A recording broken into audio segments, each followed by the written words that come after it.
Okay, let us begin po. We will pray.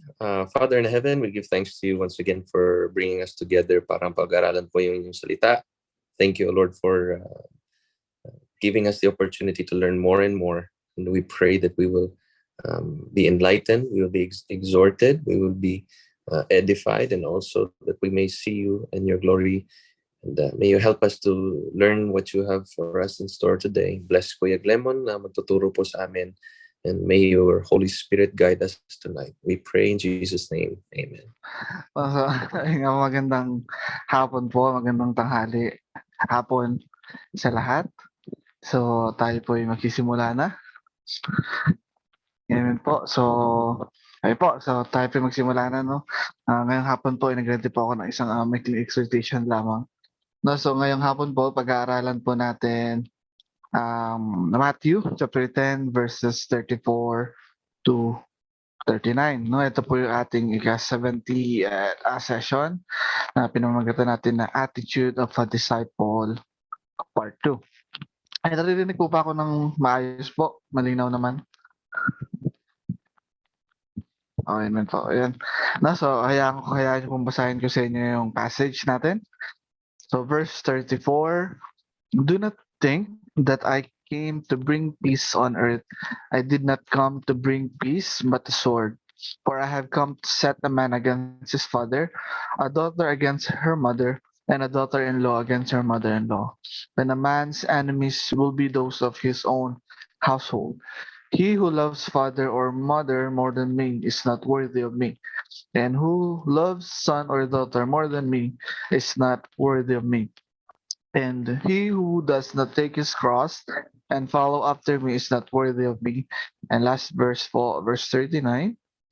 He who finds his life will lose it, and he who loses his life for my sake will find it. Amen po. No? Salamat sa pagbabasa. Salamat sa Diyos sa pagbabasa ng kanyang salita. Samahan niyo po ako sa isang maikling panalangin. No? Hallelujah. Hallelujah. Manay makapangyarihan. Milinga o Panginoon. Kami nagpapasalamat sa iyo. Sumasamba, O Lord, na ikaw ay mabuti. Dapat sa iyo mga salita, Panginoon. Hallelujah. Salamat, Panginoon, muli for the privilege, O Lord, na muling magamit, magbigay ng iyong salita, Panginoon. Naway gabayan mo po ako, Panginoon. Naway ang mga salita mo lamang ang aking maibigkas. And hallelujah, Lord. Naway ngayong hapon nga, Panginoon, maintindihan namin what is the true attitude of a servant, Panginoon, or attitude of a disciple, Panginoon. Hallelujah. O Lord, patuloy mga lang ako ibaba at ikaw lamang ay mataas ngayong gabi, Panginoon. Muli, O Lord, pinupuri ka namin, pinapasalamatan in Jesus' name. Amen. Amen. No? So, ang gabi, pag-aaralan po natin yung part 2 ng tinatawag natin na attitude of a disciple. No, kung matatandaan po natin, last week, no, as an introduction, so last week we studied about the Matthew chapter 10 verses 32 to 33, which reminded us on how we must boldly confess our faith even in the midst of persecution. Mali pang spelling. So we also learned that we also learned that what will be our reward for doing so and what will be the consequence of denying Lord Jesus Christ. Amen po. No, before po ulit ako mag-start, nakikita niyo naman po, ano? Tanong ko lang po, ano po yung nakikita niyo sa screen?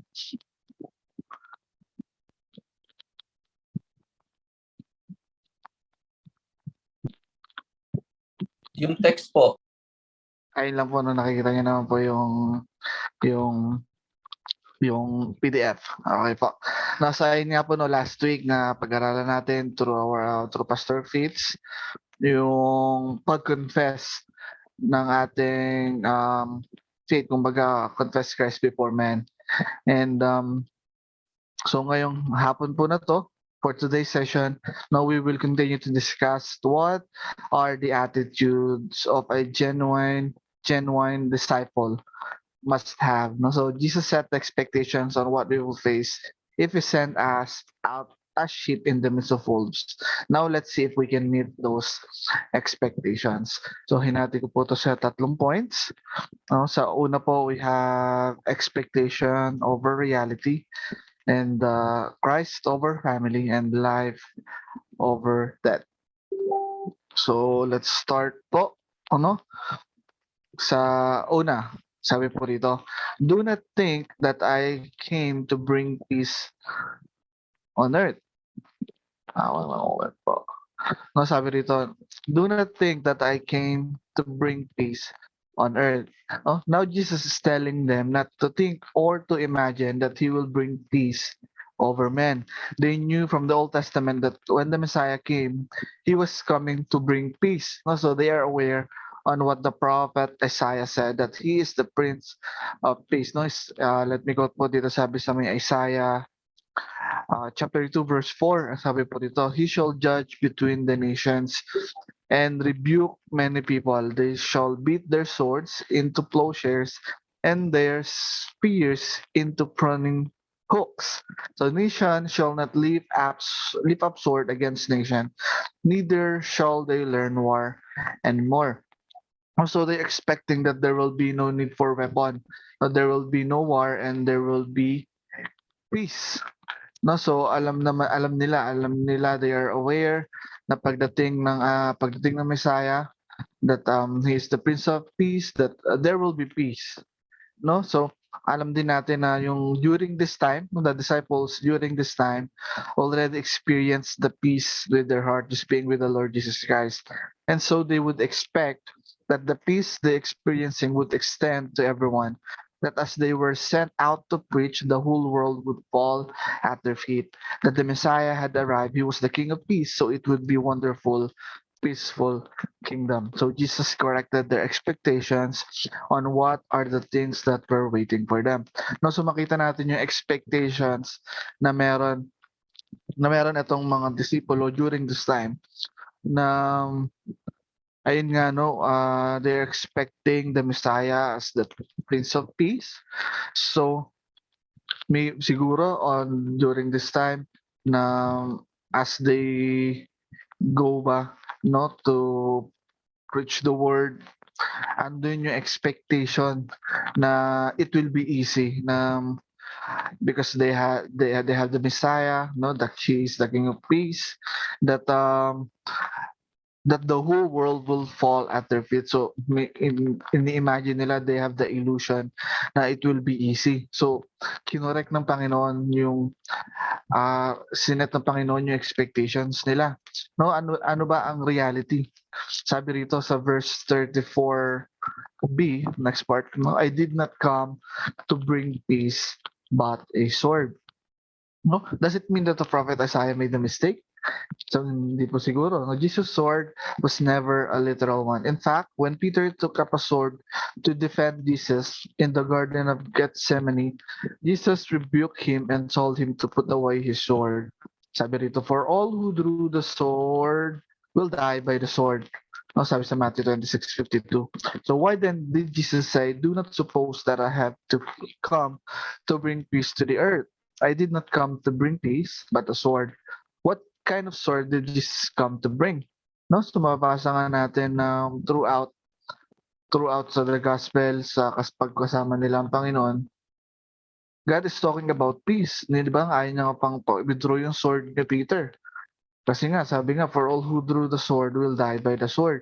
Pero anong sinasabi ng Panginoon dito na, I did not come to bring peace, but a sword. Sabi po rito ulit, among the names of Jesus Christ, sabi nga is that he is the Prince of Peace.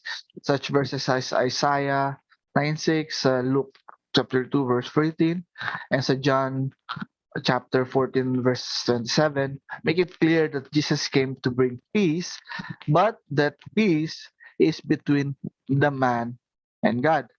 Amen po. Indeed, he is the Prince of Peace, but this peace is between the man and God. So those who reject God and the only way of salvation through Jesus will find themselves perpetually at war with God. But those who comes to him in repentance will find themselves at peace with God. Because of Christ's sacrifice, we are restored to a relationship of peace with God. No? So ito yung sinasabi nilang peace na dala ng ating Panginoon. It's a peace between man and God. No? So dati we are at war sa ating Diyos. But when Jesus came, no, nagkaroon ng peace sa ating Diyos. Amen po ba? No, so again, ano ba yung sword na sinasabi rito ng ating Panginoon? So Jesus said he had come at this time not to bring peace to the earth, but a sword, a weapon which divides and severe. So as a result of his visit to the earth, it is inevitable that there will be a conflict between good and evil, the Christ and the Antichrist, the light and the darkness, the children of God, no, which is the believers, and the children of the devil, those who refuse Christ. So conflict must arise between the two groups, and this can and thus saan na pa ba ako? And thus happen within a family in which some are believers and others are not. So we should seek to be at peace with all men, but should never forget that Jesus warned we will be hated for his sake, because those who reject him hate him, and they will hate his followers as well. No, so nabasa nga po natin dito that Jesus is talking about the division, no? Yung sword na sinasabi rito ng Panginoon, the weapon which divides. So magkakaroon ng division. So during this time, nagkakaroon na ng division between dito sa Israel, dito sa mga naniniwala sa ating Panginoong Jesus at sa mga hindi. No? So same din po sa panahon natin ngayon. Indeed, there's a peace, especially in the heart of the one who believes. No? The peace of God, peace with God, peace from God. And someday there will be a kingdom of peace. But as far as the world we're concerned, there is nothing but division. At ngayon po, no, as we called by God and being sent by God, we must ready to cause a division din po, even in our own home. Amen po, no? So that's our next point. Sabi rito, Christ over family. So basahin ko po. Sabi rito, for I have come to set a man against his father, a daughter against his mother, and a daughter-in-law against her mother-in-law. No? Let me quote po sabi rito sa Micah chapter 7 verse 6, and it's almost directly quoted by our Lord. Ano po ang sabi rito? For son dishonors father, daughter rises against her mother, daughter-in-law against her mother-in-law. A man's enemies are the man of his own household. So nakita natin na somehow they knew that there will be a division when the Messiah comes, even in their own household. So nakita na nila even in the Old Testament na hindi lang peace ang magkakaroon pagdating ng Messiah, but there will be a division. So maalala nga po natin sa kwento dun sa may Luke chapter 12 verses 51 to 53. Na ito po parang kanya yung parallel verse din. Ito sabi dito, do you suppose that I came to give peace on earth? I tell you, not at all, but rather division. No, sabi nga natin division. For from now on, 5 in one house will be divided, 3 against 2 and 2 against 3. Father will be divided against son and son against father, mother against daughter, and daughter against mother-in-law against her daughter-in-law, and daughter-in-law against her mother-in-law. No, so now here is one of the hardest part. Now, it's not so bad when you're odds with your neighbor or your boss or your friend or your acquaintance, but being a true disciple, Jesus is asking us to choose him over our families. No, so mababasa nga natin na yung pagkatapos na sinabi ng Panginoon na that there will be a division. No, so hindi lang sinabi ng Panginoon na magkakaroon ng odds o problema between sa mga kapitbahay natin, sa mga kaibigan, sa amo natin, no? But Jesus is saying na magkakaroon ng division between our own household, sa ating mga kapamilya. No? Sabi nga rito, most of the time when we are asked what is our motivation in life, why we are working so hard. And matandaan ko nga pag sa interview, nung magkaroon tayo ng trabaho, no? Laging tanong, what is your motivation? And most of us will answer, our family. Di ba po? No, family is one of the most important things that we have.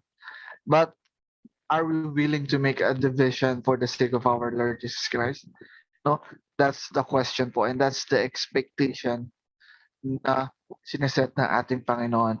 Now, if you remember the story in sa Luke 9, it says here in verse 61, and another also said, Lord, I will follow you, but let me first go and bid them farewell who are at my house. No, pero ano po ang sinabi ng Panginoon? But Jesus said to him, no one having put his hand to the plow and looking back is fit for the kingdom of God. No? Sabi dito, Jesus is saying that na if we're too attached to our family more than Him, we can pay the price of being a Christian. No? Amen po. No, hindi naman po sinasabi ng ating Panginoon na basta na lang natin sila i-forsake. Hindi naman po yun ang sinasabi ng Panginoon.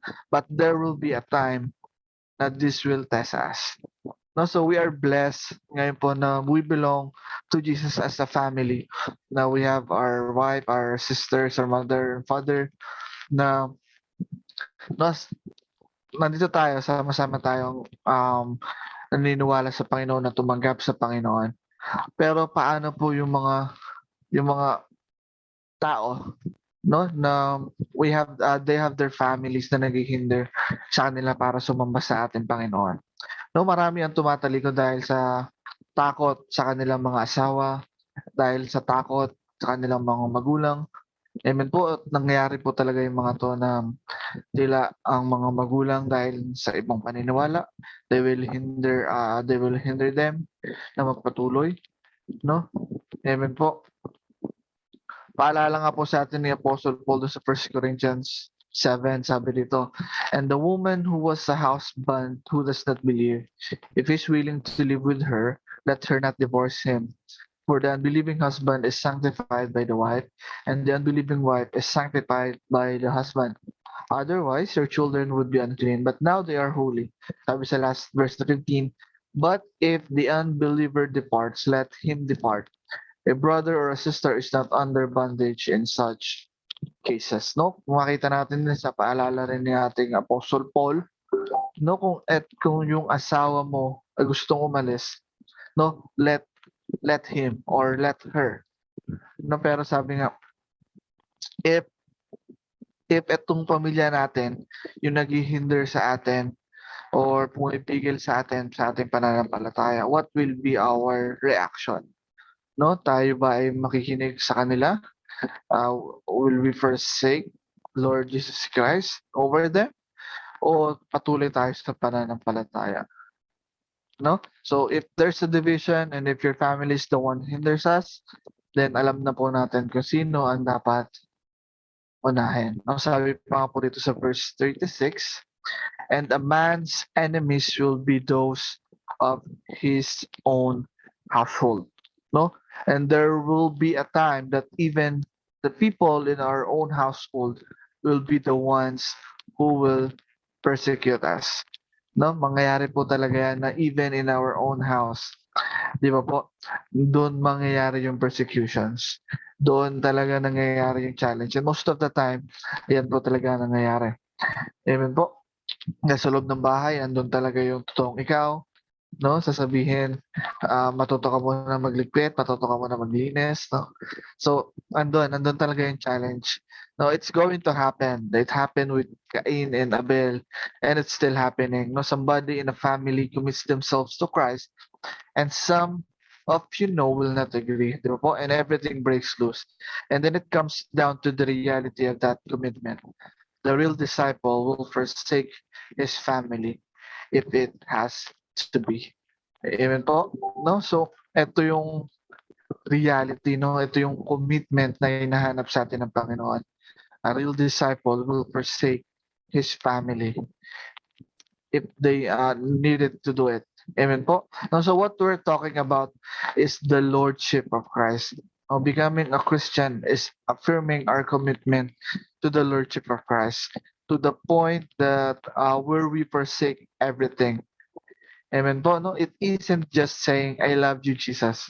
It is by faith, not by works, but the manifestation of true faith is a commitment that cannot be swayed by any influence. Amen. So, yes, we love our family and we love our children and our parents and our husband and our wife and those people in immediacy to us. But our commitment to Christ, if you're a real disciple, is so deep and so profound, so far reaching that you will say no to those which are the normal extension of your affection for the cause of Christ if need be. Amen po, no? So, hindi totoo, yes, we love our family, mahal natin sila, pero yung level na commitment na hinahanap ng Panginoon, even those yung pinaka most dearest sa atin, which are family, kung wala pa tayong asawa, andyan yung magulang natin, no? Jesus is saying that uh, we need to forsake them, no, for the name of our Lord Jesus Christ. I mean, no, sometimes it's not that they hinder us. No, hindi yung minsan na sila talaga yung nag-hinder sa atin. But the love that we have for them that's hinder us. Amen po? Yung love na mayroon tayo sa kanila. Minsan, takot tayo magsakripisyo. Lalo na po yung mabibigat na sakripisyo. Amen po? Diba? Isipin natin, paano yung pamilya ko, ako po, no, as a father and as a husband, no, bilang servant din ng Panginoon, I want to give more talaga. I want to serve more. Gusto mo magbigay ng oras mo. But on the other hand, no, isipin din natin kailangan mong kumita para may makain sila, para mamuhay sila ng matiwasay. No, you want to give ang maalwas na buhay din, no? So, hindi rin natin kaya mapalayo kasi isipin natin wala silang kasama. No, yung doon nakikita natin even the love that we have para sa kanila, it's still hinder us para to fully commit sa ating Panginoon. No, paano po kaya kung mas mabigat pa na sakripisyo ang hingin sa atin? Natulad po ni John Bunyan, kung kilala niyo po siya, no? He was told to quit preaching because if you don't, ikukulong daw po siya.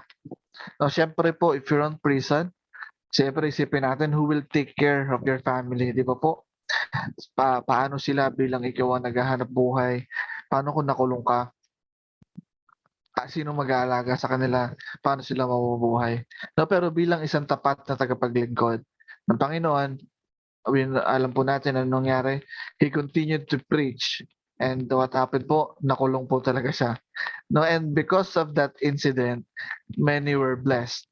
Bakit po, no? Kasi sa prison, habang siya nakakulong, nasulat niya po yung sinatawag natin the Pilgrim's Progress, no? Kung alam niyo po yan dati, talagang pinapanood pa natin yan, no? Yung which is introduce sa atin ni Pastor Stu yung The Pilgrim's Progress. Tapos isipin natin kung hindi siya nag-continue, kung hindi niya nilaban, kung talagang pinrioritize niya yung kanyang pamilya. Then, wala sana tayong tinatawag nga ito na Pilgrim's Progress. At tunay nga sa kanyang buhay, pinatunayan niya yung sinasabi na we will forsake our family for the sake of our Lord Jesus Christ. Amen po. No, so let's continue po sa my verse 37a. Sabi rito, he who loves father or mother more than me. No, so meaning this is not at all to lessen the due affection of children to their parents or to detract from the respect and esteem in which they ought to be had by them. It is the duty of children to love, honor, and obey them who have been the means of bringing them into the world and of bringing them up in it. But the intent of this passage is to show that as Christ is infinitely above all creatures, he is to be loved above the nearest and dearest relations and friends, being God over all, blessed forever, and also the Savior and Redeemer. No, so sabi nga rito, he who loves father or mother more than me. No, hindi po ito ibig sabihin na babaliwalain natin na ating magulang. But diba po, in fact, we are told na talagang to respect them, to love them. But the main intent ng passage na ito is to show that still, even though we have the respect, we have the love para sa ating mga magulang, Christ is definitely above all creatures. So we must love Christ above all. Amen po ba? No, so yung level na kaya natin talagang talikuran ang lahat. Amen po, no? Sabi rito sa 37b, is not worthy of me. So sabi nga po sa ibang translation, no, he is not fit for me. No, for those who loves their father or their mother more than Jesus Christ, it's not fit and proper that such a person should name the name of Christ or be called by his name and should be reckoned one of his disciples. He is not fit to be a member of the Church of Christ on earth, nor for the kingdom of heaven, but deserves to be rejected by him and everlastingly banished in banish his presence. For otherwise, no man, let him behave ever so well, is worthy of relation to Christ and interest in him or of his grace, righteousness, presence, kingdom, and glory. No? So nakita natin yung kapalit ng if we love our parents more than Jesus Christ. No, sinasabi rito that we are not worthy of him. No, we are not fit to call by his name or matawag na Kristiyano o maging miyembro sa kanyang iglesia nor for the kingdom of heaven. So nakita natin yung bigat ba nung ganitong sitwasyon. Amen po. Meron pa rito sinabi sa verse 37. And he who loves son or daughter more than me is not worthy of me. No? So same as doon sa umpisa na who loves their parents. Also, whoever to gratify a child drops the profession of Christ, renounces his gospel, and neglects his command is not worthy to be his follower. Now, we can be his disciple. We can receive the salvation he offered if our family means more than we do. We must make that break. Amen po, no? Pero parang ang daling sabihin. Now, for us parents, alam natin na yung talagang pag nagkaroon ka ng anak, sasabi mo na ba na sila yung buhay mo eh. Pero ito yung hinihingi ng Panginoon. Di ba sabi nga rito na pag dahil mas mahal mo yung mga anak mo, that you will renounce His gospel, na i-neglect natin yung commandment ng Panginoon na dahil sa mga anak natin. No, again, di tayo karapat-dapat na tawagin mga Kristiyano. No, nakita natin yung bigat. No, nakita natin dito pa lang yung requirements na hinahanap natin, Panginoon, bilang isang Kristiyano ay napakahirap na. Ayun po, no? But there was something even more likely to rob Christ of his rightful place sa mga puso natin, no? Even more than the family. Ano po ba 'yon? No? The love of our own life. So we might be willing to take Christ and lose our family, no? Pwedeng pagpalitan natin yung pamilya natin o para kay Kristo. But the next question is, are we willing to take Christ and lose our life? No? And so the Lord goes one step further and talks about giving up our life, no? So ito, which leads us to our last point. So sabi dito, life over death.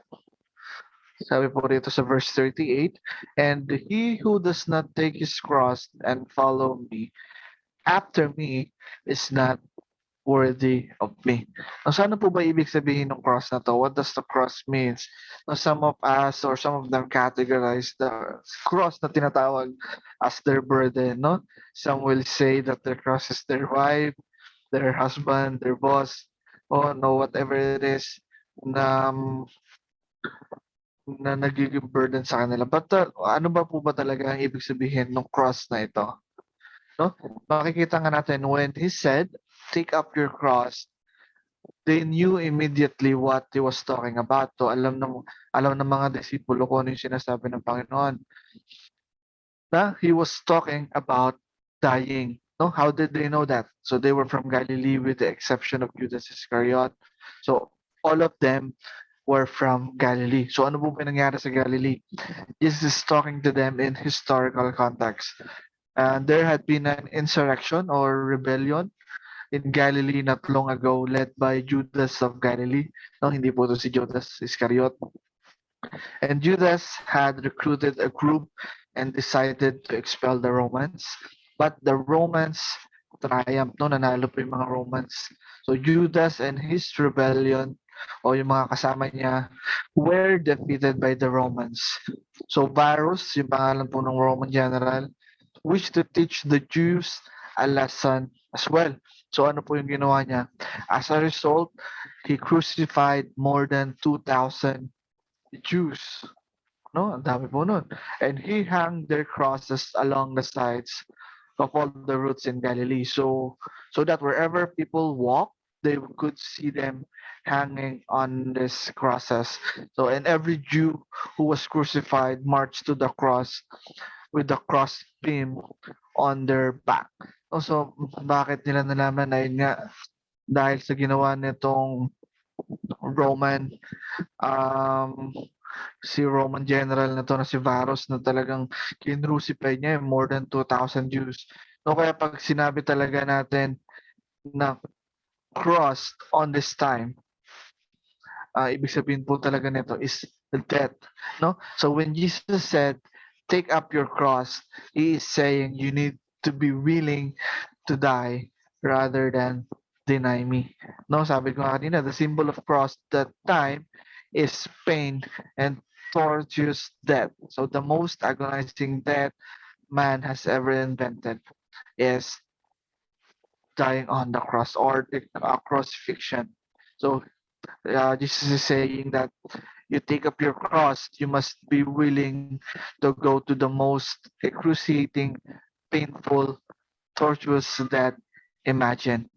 No? Amen. Hindi lang sinasabi ng Panginoon dito na that we are willing to give our life. Pero sinasabi pa rito that we must be willing to go to the most agonizing, painful, torturous that we can imagine for the sake ng ating Panginoon. No? So nakikita natin yung bigat na hinahanap sa atin ng Panginoon. No? That taking up the cross meant surrendering to Christ's Lordship, even if it meant paying with our life. So the love of Christ must triumph over the normalcy of familial love, and the love of Christ must triumph over the urge to protect oneself. And he is saying that if we don't have that willingness to do that, we are not worthy of him.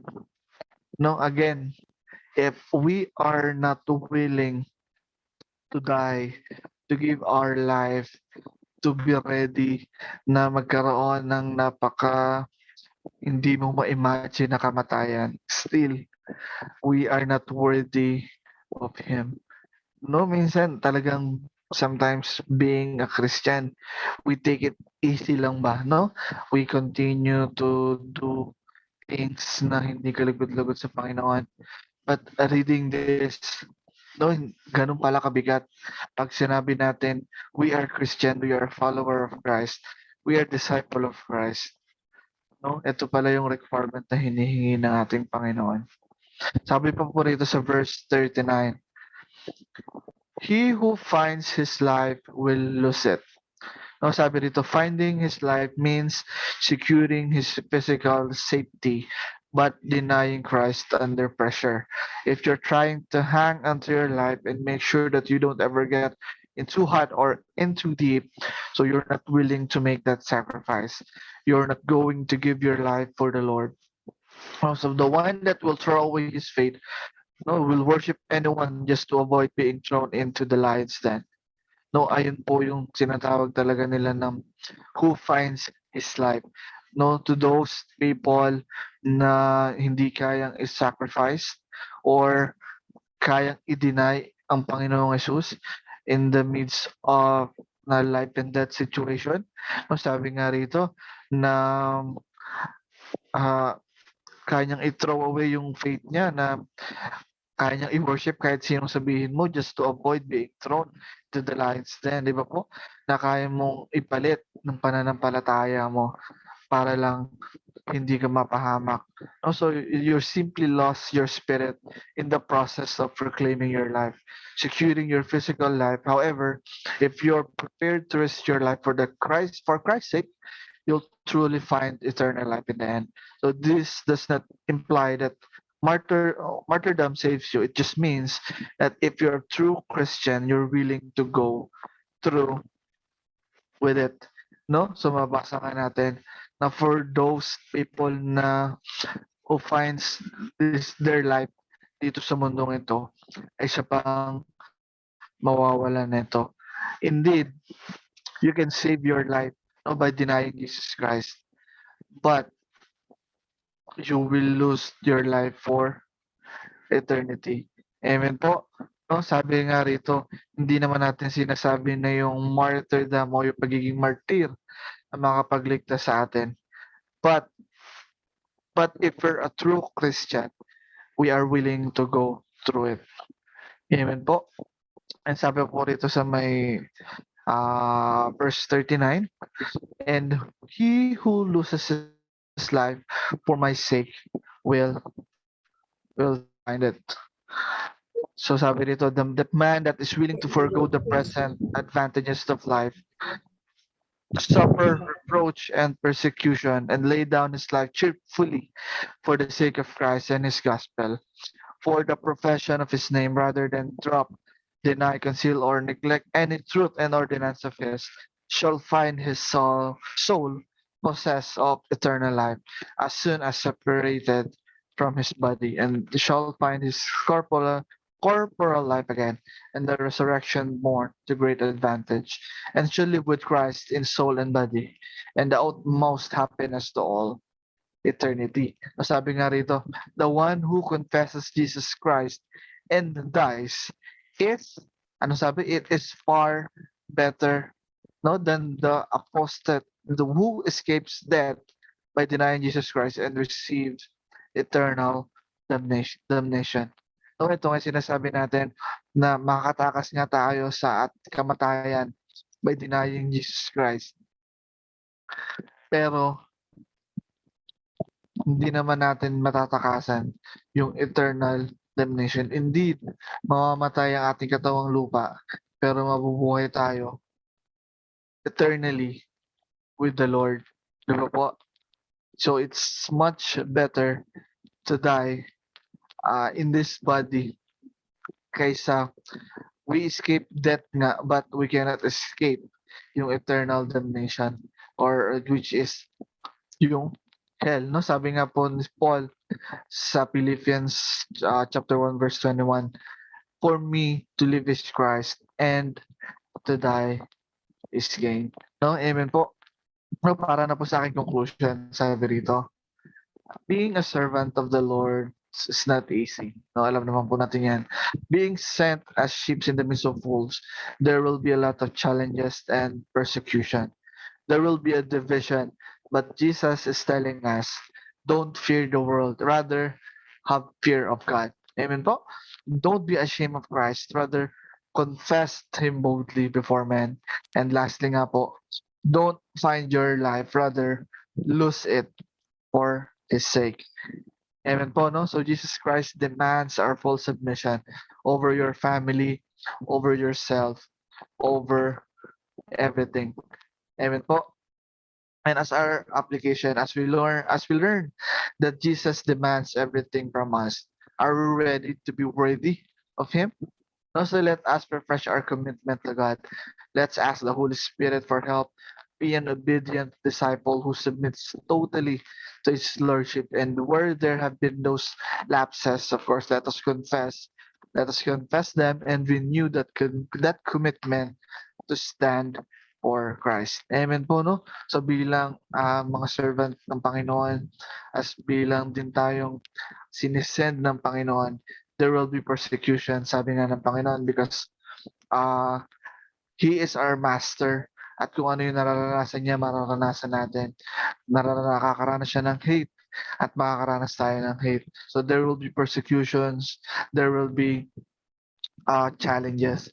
Pero God is equipping us with those attitude that we must have the fear of God, no? That we must not deny Jesus Christ, that we must confess Him boldly, that we must choose Christ over our family, we must choose Christ over ourselves, and we must choose Christ over everything. Amen po. So, ayun lamang po, no? So, for our breakout questions, meron po tanong, sabi rito, what have you sacrificed for Christ lately? And second question, based on what we studied tonight, can you say that you are worthy of Him? Amen po. So, ayun lamang po sa hapong ito. Samahan niyo po muli ako sa isang maikling panalangin. Hallelujah, Lord. Maraming salamat, Panginoon, for your words tonight, O Lord. Indeed, Panginoon, it was a reminder para sa amin. It's a rebuke as well, O Lord, that indeed sa aming buhay Kristiyano, we take it easy, O Lord, that we just to the fact na nagre-relax lamang kami, Panginoon. But here, for your words tonight, Panginoon, salamat to them for reminding us that indeed na hindi lamang iyan ang sukatan ng isang pagiging Kristiyano. For us to be worthy of you, Panginoon, we must neglect everything, as in everything, even the ones that we most love.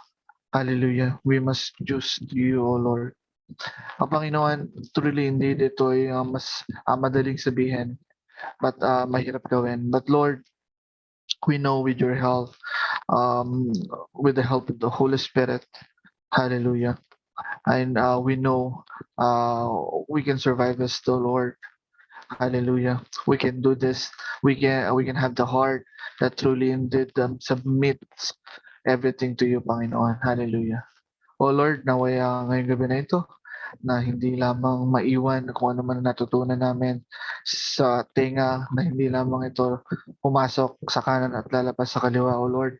But we pray that it to stay on our hearts, at ito'y magiging buhay na salita sa aming buhay, O Lord. And it will be our testimony that indeed um, we confess our faith through this, Panginoon. Hallelujah. Muli, maraming salamat, Panginoon. Hallelujah. Purihin ka. In Jesus' name, amen and amen.